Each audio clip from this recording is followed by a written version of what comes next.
horses that have trouble bridling, and it becomes even more of a trouble if we don't take care of it pretty early. So what I like to do with mine and the horses that I come in contact with is I don't fix problems in bridling, I just teach them how to bridle. And that's kind of most of the time what I do with my horsemanship and how I teach these horses. I don't necessarily fix a problem, I teach them what I want to do right. I don't like no training. I don't like to sit up in there and say, don't do this, or don't do that, or all this kind of no training, don't. I find that you can fix all the don'ts if you say, do this. So I don't teach. First thing that I want to teach him is to do just what Colt's doing right now. I want him to wrap around and give me that hug, and the way I'll start to do that is I'll apply pressure to the top of their head. The first step that they have to learn is just to lightly release their head downwards with any sort of pressure on their head or on their neck. So to do that, I'll just put pressure on the top of the head with my hand, 3-5 pounds of pressure, and I'm just going to hold it there. Most of the time they're going to go up in the air first. As soon as they go up, most likely they're going to come down.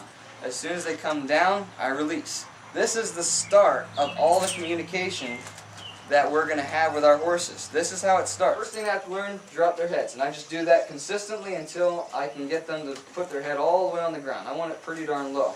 And I'll start to do that all the way down their neck. I want to be able, if I can just put my hand over the top of his neck and put pressure, he's going to go down, he's going to give to that pressure. I do that first.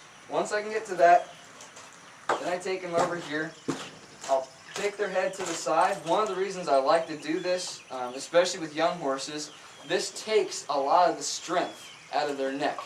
If their neck is here, their neck isn't nearly as strong. So if I got a horse that's fighting me a lot in bridling, or if I got an unbroke horse that I know he's not going to necessarily love the fact that I'm doing this right away, and I need to be able to control this so I don't clank on his teeth, I like to take them to the side. It takes the strength out of their neck so that I don't have to fight as much, and it's easier to get him to respond. There's more motivation to respond. So I take them over here, and I'll teach them that I want them to stay here in this relative area. So I'll just take him over, I'll release my hands. If he moves, I put him back. I just want to get to the point that he's going to stay in this area and kind of hesitate around this. Once I can get him to hesitate for at least just a little bit, then we're pretty much done the lesson. We'll go ahead and put the bridle. I like to just sit it right on their face. I want to make sure every step of the way I can control his head elevation, I control his softness. I want him to be relaxed all the way through this. And I'll just sit the bridle on top of his head. This is my control hand that goes up and down so I don't clank his teeth. Before I actually go put the bit in his mouth, I want to make sure I can open that mouth up nice and wide and get him to open up like that. And I just do that by sticking, a finger in the corner of his mouth. If I have to stick 2 fingers, I just start tickling his tongue until it opens. As soon as it opens, I take my finger out. Just wanted to open up so I can get that in there without clanking his teeth. All the bridling problems that we have usually stem from the bit contacting the teeth. They hate it. It's uncomfortable. It sucks.